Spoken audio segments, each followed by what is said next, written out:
आर्थिक रूप से आज देश की आम जनता, गरीब आदमी, मजदूर, खेत मजदूर, किसान,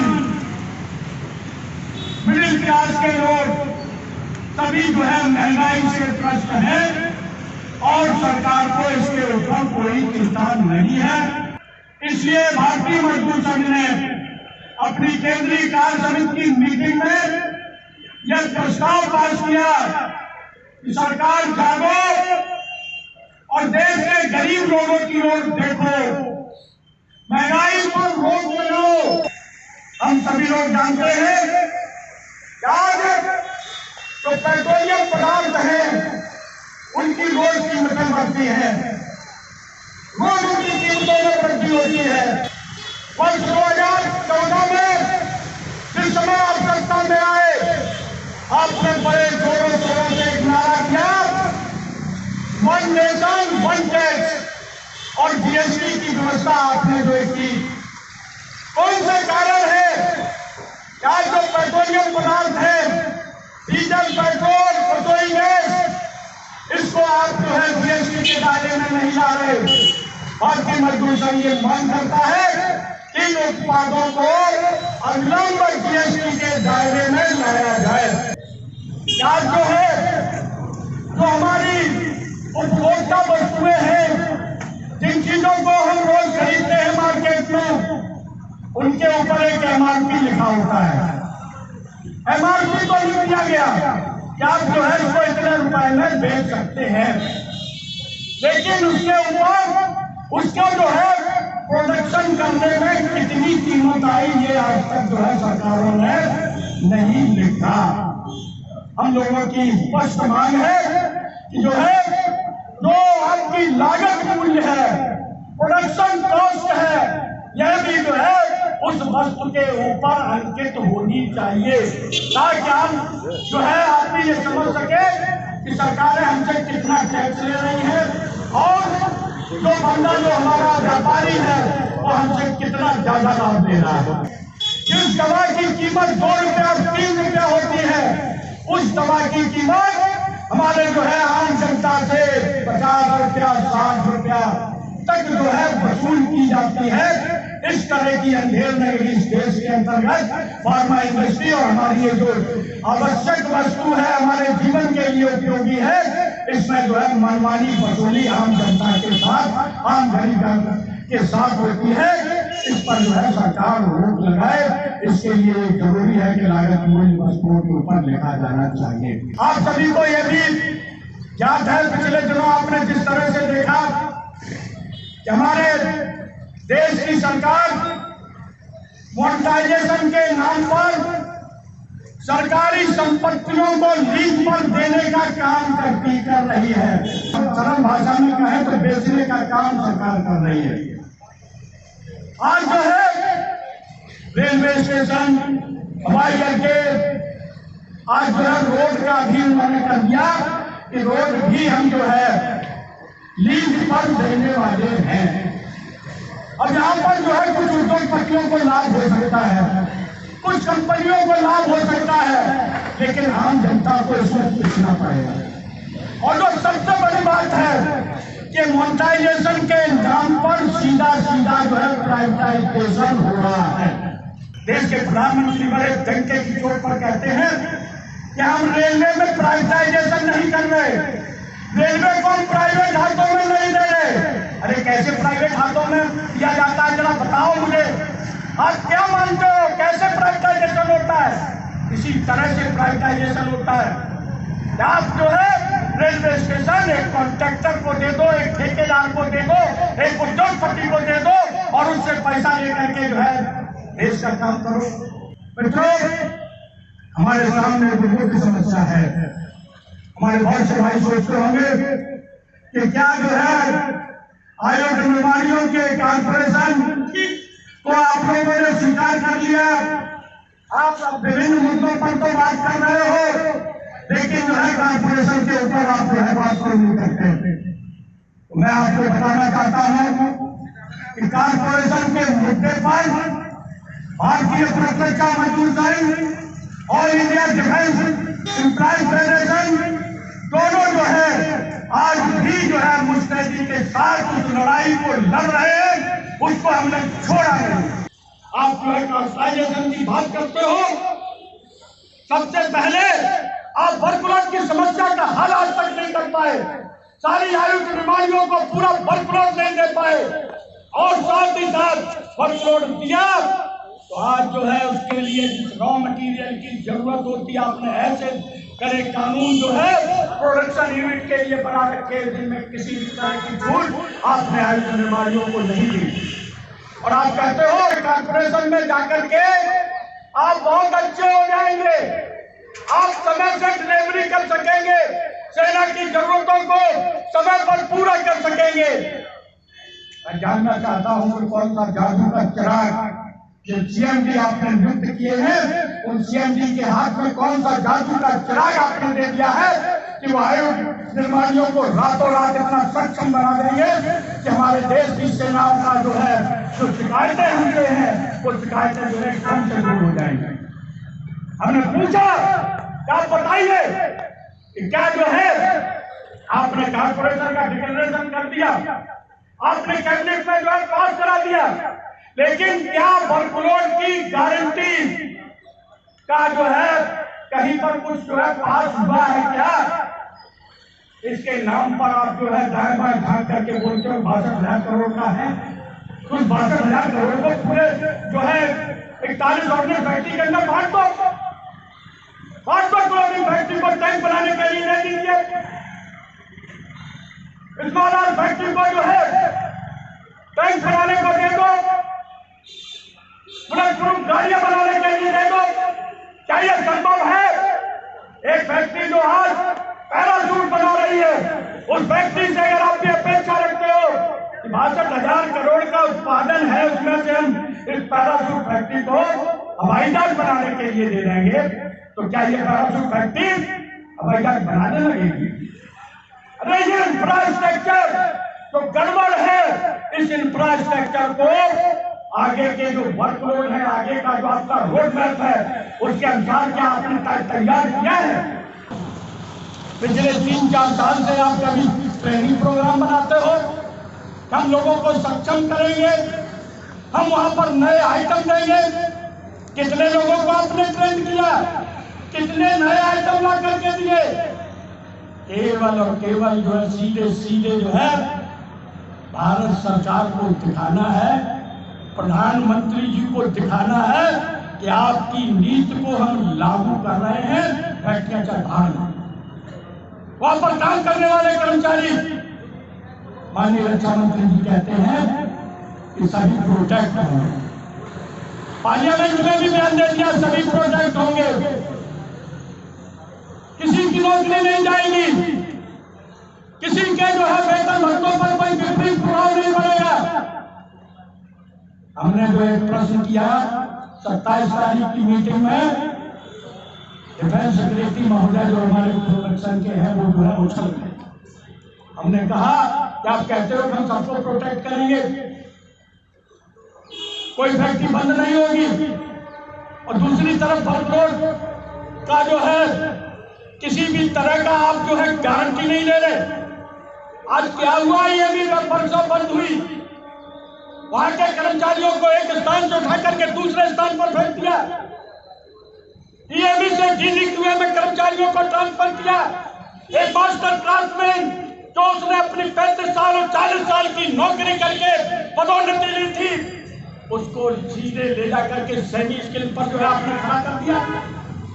यह प्रोटेक्शन है आपका। आने वाले समय में आयु निर्माणियों के जो कर्मचारी हैं उनके साथ भी क्या यही करने वाले हैं? बोले आपको तो किसी बात पर भरोसा ही नहीं है, आप तो मीटिंग में भाषण देने आते हो। हम मीटिंग में भाषण देने नहीं आते श्रीमान जी, मीटिंग में हम जबरदस्ती नहीं आए, मीटिंग में आपने हमें बुलाया है। हमने कहा इस तरह से जो है बात करेंगे तो हम जो है इस मीटिंग को छोड़ करके जाने में कोई गुरेज नहीं करेंगे। हम आपसे प्रश्न पूछते हैं और आप कहते हो कि हम भाषण देते हैं। आप क्या करते हो? ये मैं केवल गेट मीटिंग में भाषण नहीं, ये मीटिंग की जो है वार्ता जो हुई उसकी जानकारी दे। ना भाषण करते, आप क्या करते हो? आपकी जो कार्रवाई है आपके लिए, आप अपना भविष्य देख रहे हो, आपके मन के अंदर ये है। और अगर आप ऐसा कहते हो तो कोई बात ही नहीं है, फिर तो कोई बात ही नहीं हो सकती। हमने बात तो आपने बुलाया है तो उसका जवाब देना ही पड़ेगा। आप बताओ, क्या आप कहते हो हम प्रोटेक्ट करेंगे? वर्कलोड होगा नहीं तो भी हम प्रोटेक्ट होंगे क्या? कहते हो आपके रक्षा मंत्री ने कहा वर्कलोड हो चाहे ना हो, आपके वेतन और भत्ते आपको मिलेंगे। हमने कहा ये जो है सेवा स्वप्न कर्मचारियों को दिखाने का काम भारत सरकार के मंत्री महोदय और जो है आप कर रहे हो, कर्मचारी से संतुष्ट नहीं है। आप कहते हो हम प्रोटेक्ट करेंगे, दूसरी तरफ कहते हो हम 2 साल के लिए डीम डेप्यूटेशन पर भेजेंगे। अब डीम डेप्यूटेशन पर भेजने की बात 2 साल के बाद कर्मचारियों का क्या होगा, आम कर्मचारी हमसे जानना चाहता है। आज बात बढ़ते देख करके जो है डिफेंस प्रोडक्शन सेक्रेटरी ने अपना मुंह खोला और उन्होंने कहा कि 2 साल का डीम डेप्यूटेशन पूरा होने के बाद हम एक जो है ऑप्शन लाएंगे और उस ऑप्शन के अंतर्गत हम जो है कर्मचारियों को कुछ प्रलोभन भी दे सकते हैं। हम उनको कह सकते हैं कि हम आपको 1 इंक्रीमेंट देंगे, हम आपको 2 इंक्रीमेंट देंगे, जैसी स्थिति उस कारपोरेशन की, उस कंपनी की होगी उसके अनुसार उनको हम दे सकते हैं। और कर्मचारी जो है अगर स्वीकार कर लेता है कि हम पब्लिक सेक्टर यूनिट के कर्मचारी बनना चाहते हैं तो वो जो है वहां का कर्मचारी बन जाएगा, और जो नहीं देंगे उनको जो है वो सरकारी कर्मचारी में ही एडजस्ट करने का प्रयास करेंगे। हमने इसको स्पष्ट करिए, आप इसको स्पष्ट करें। उन्होंने कहा कि अगर अधिकांश कर्मचारी 50% तक कर्मचारी, 14% तक कर्मचारी रह जाते हैं तो क्या हम सरकारी कर्मचारी ही रहेंगे, तो उनको सरकारी कर्मचारी के रूप में ही उनकी सेवा ली जाए और उनका डीम डेप्यूटेशन फिर से बढ़ा दिया जाएगा। और डीम डेप्यूटेशन बढ़ाने के साथ साथ जो कंपनी का वो स्वीकार कर लेंगे उनको हम जो है उनके जो सरकारी कर्मचारी के वैली वेतन वो सारे के सारे दे रहे हैं, यानी उनको जो है वो कंपनी में कर्मचारी के रूप में काम करेंगे और सरकारी कर्मचारी के पेंशन ग्रेजुटी और जो भी सुविधाएं हैं वो लेंगे। ये जो है उन्होंने कहा। हमने कहा ठीक है, हमने मान लिया जिनकी 2 साल 4 साल 5 साल नौकरी बाकी है वो तो ये कर लेंगे, लेकिन जिनकी नौकरी अभी 30 साल 35 साल बाकी है, तो 2051 में रिटायर होने वाले हैं, उन कर्मचारियों का क्या होगा? उनका भविष्य तो अंधकार में जाएगा ही जाएगा। सेक्रेटरी महोदय कहते हैं कि आपको शंका क्यों है?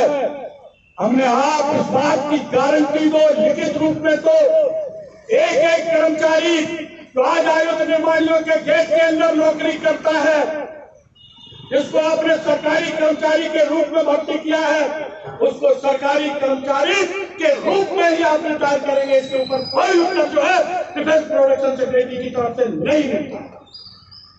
नहीं मिलता है। केवल इतना कह देते हैं कि आपकी बात को हम EGOM में पहुंचा देंगे। EGOM में पहुंचाने से क्या होने वाला? EGOM में बैठे हुए लोग अंधे कहना ठीक नहीं होगा, लेकिन गूंगे और बहरे कहना बिल्कुल उचित होगा। वो क्या सुनेंगे, क्या करेंगे वो? मित्रों, आज निश्चित रूप से हम सब जो है परेशान हैं, हम सब जो है अधर्म में हैं कि हमारा होगा क्या। और जिन कर्मचारी जो हमारे NPS के अंतर्गत हैं उनके बारे में प्रश्न पूछो तो कहते हैं जब तक वो सरकारी कर्मचारी रहेंगे तब तक उनको जो है NPS की सारी सुविधाएं जो अभी हैं वो मिलती रहेंगी। जो स्पष्ट होता है इनकी बातचीत से, जो है स्पष्ट रूप से कहते भी। मित्रों, यह लड़ाई आज जो लोग सोचते हैं कि सरकार ने आपका जो है essential defence service act 2021 parliament में पास करके जो हड़ताल पर रोक लगा दी। इसके साथ आपके पास अब पता क्या है, हम जो है लगातार सरकार के साथ जो है इन बातों को रखते रहेंगे, लड़ते रहेंगे। और ये जो EDSA 21 है, इसको जो है हमने दिल्ली हाई कोर्ट के अंदर 2 महासंघों ने इसको चैलेंज किया है, जिसका कोर्ट केस हमारा 1-2 दिन में फाइनल होकर के लग जाएगा। मजदूर एकता जिंदाबाद जिंदाबाद जिंदाबाद। तुगल की फरमान है देश के अंदर। हम ट्रेड यूनियन के लोग जब लड़ते हैं वो आप जो है कहते हो कि हम तुमको जेल में डाल देंगे, हम तुमको जो है नौकरी से निकाल देंगे, हम तुम्हारे ऊपर जुर्माना लगाएंगे। आज जो है हम लोगों ने जो है जो व्यवस्था है देश के अंदर, उस व्यवस्था का उपयोग करते हुए हमने हाई कोर्ट में इसको चैलेंज करने का निर्णय लिया है। और साथ ही साथ हमने यह भी निर्णय लिया है कि हम कॉर्पोरेशन को भी हाई कोर्ट के अंदर जो है इसको चैलेंज करेंगे। एक फेडरेशन चेन्नई में केस लगाएगा, दूसरा फेडरेशन इलाहाबाद या जो है हमने दिल्ली में बात की है, दिल्ली में केस लगाने वाले। आज तमाम केस हो रहे हैं। हमारे जो NGO की एसोसिएशन है, ग्रुप B की एसोसिएशन है, वो अपने अधिकारों के लिए कोर्ट केस लगा रहे हैं। अधिकारी अपने अधिकारों के लिए कोर्ट केस में जा रहे हैं। लेकिन दोनों महासंघ आम कर्मचारी जो है और निर्माणियों के लिए जो है कोर्ट केस में जा रहे हैं। हमारे अपनी सेवा शर्तों के लिए नहीं, हम इसके लिए नहीं जा रहे कि हमें जो है प्रमोशन चाहिए, हमें जो है वेतन वृद्धियां चाहिए। हम जो है कोर्ट में जा रहे हैं इसलिए कि हमारी ये निर्माणियां सुरक्षित रहे, ये जो है काम करती रहे, यहाँ पर लोगों को रोजगार मिलते रहे। आज तो यहाँ पर जो है नौकरी करते हैं, उनकी नौकरियां सुरक्षित रहे। हम इसके लिए कोर्ट में जा रहे हैं। सरकार कहती है कि हमने जो है इसके सनसेट क्लॉज लगा दिया है कि अगर 1 साल तक हमें इसकी जरूरत नहीं पड़ी तो 1 साल बाद ये निष्प्रभावी हो जाएगी। क्या गारंटी है कि 1 साल बाद ये निष्प्रभावी हो जाएगा? आज जो है आप कर्मचारी को 2 साल का डीमोनेटाइजेशन दे रहे हो, 2 साल के बाद अगर आप कर्मचारी से अन्याय करोगे तो फिर से महासंघ चुप बैठने वाले नहीं है, ये आगे आएंगे और फिर से जो है हड़ताल और चीजों की जब धमकी देंगे तो क्या गारंटी है कि आप इस कानून को नहीं लाओगे, फिर से कानून लाओगे? क्योंकि आपने ये सोच रखा है कि हम प्रजातांत्रिक मूल्यों का हनन करेंगे। आप इमरजेंसी नहीं लगा रहे, लेकिन अब घोषित इमरजेंसी है, इससे क्या कोई इनकार कर सकता है? इमरजेंसी में क्या था? क्या कि ट्रेड यूनियन के ऊपर इसी तरह के प्रतिबंध थे। आज जो है आपने भी वही प्रतिबंध लगाए, तो हमारे लिए तो आपने इमरजेंसी से भी ज्यादा कठोर कदम उठाए। कहां आप लोकतांत्रिक रह गए? क्या कह करके आए थे मोदी जी, और आप क्या कर रहे हो? कर्मचारियों का गला घोंटने का काम कर रहे हो। कहते थे कि ना हम खाएंगे ना हम खाने देंगे। क्या फार्मा इंडस्ट्री जो है देश की जनता को लूट रही है, आपको दिखाई नहीं दे रहा? तमाम उपभोक्ता वस्तुओं में देश की जनता के साथ सरकार की देखरेख में अन्याय हो रहा है। क्या मोदी जी आपको दिखाई नहीं देता? आज जो है जनता महंगाई से त्रस्त होकर त्रासदी कर रही है, क्या मोदी जी आपको दिखाई नहीं देता? आप खा रहे हो कि नहीं खा रहे हो, हम ये आरोप आपके ऊपर कतई नहीं लगा सकते, ऐसा हमें विश्वास आपके ऊपर नहीं कर सकते, लेकिन आप खाने दे रहे हो उसी तरह से खाने दे रहे हो जिस तरह से पिछली सरकारें खाती खिलाती आई। आज जो है कॉन्ट्रैक्ट वर्कर की स्थिति देख लो।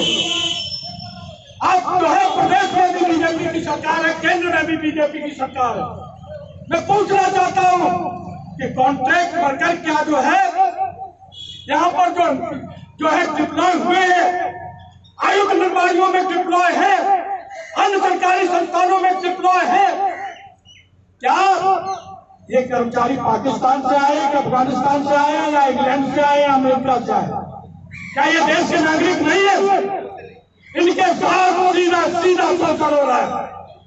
कितने बार आपको पत्र लिखा गया, आपके मंत्रियों को पत्र लिखा गया, और ये जो अंधे जो बैठे हुए हैं, हमारे जो असली सरकार जिनको कहा जाता है, ये अधिकारी, इनको लिख करके दिया जा चुका है कि कॉन्ट्रैक्ट वर्कर का शोषण हो रहा है। कॉन्ट्रैक्ट वर्कर से पैसा वसूल करते हैं ठेकेदार, और जो है अधिकारी भी इसमें संलग्न रहते हैं। जगह जगह पर जब जो है सीमा पार हो जाती है, कर्मचारी आवाज उठाता है, उसको नौकरी से निकाल दिया जाता है। हम कतई ये बढ़ावा नहीं देते कि जो है हम हड़ताल करें, हम ये करें, हम वो करें, हम कॉन्ट्रैक्ट वर्कर को भड़काएं, लेकिन हम ये चाहते हैं कि जो सरकारी नियम है, उस नियम के तहत कॉन्ट्रैक्ट वर्कर के साथ न्याय होना चाहिए, अन्याय नहीं होना चाहिए। और ये हम देख के रह नहीं सकते। आप कहो कि ये आपके मेंबर नहीं है, आप इनकी बात नहीं उठा सकते। मैं आपको बताना चाहता हूँ, हमारी नैतिक और सामाजिक जिम्मेदारी है उनकी बात को उठाना। जो है कोई जो है एक व्यक्ति या कोई एक जिला या कोई एक प्रदेश की बात नहीं है, पूरे देश के अंदर 2 करोड़ कर्मचारियों का सरकार सो रही है। इस सरकार को जगाने के लिए बहुत आवश्यक है कि हम अपनी आवाज को बुलंद करें। चाहे जितने कड़े कानून लाए, हम अपनी आवाज को जो है बुलंद करना छोड़ देंगे तो निश्चित रूप से बहुत बड़ा अन्याय इस देश की जनता के साथ, आम कर्मचारी के साथ होगा। मित्रों, समय हो चुका है, आप लोगों ने ध्यानपूर्वक सुना और इतनी देर तक रुके, आप सबको बहुत बहुत धन्यवाद।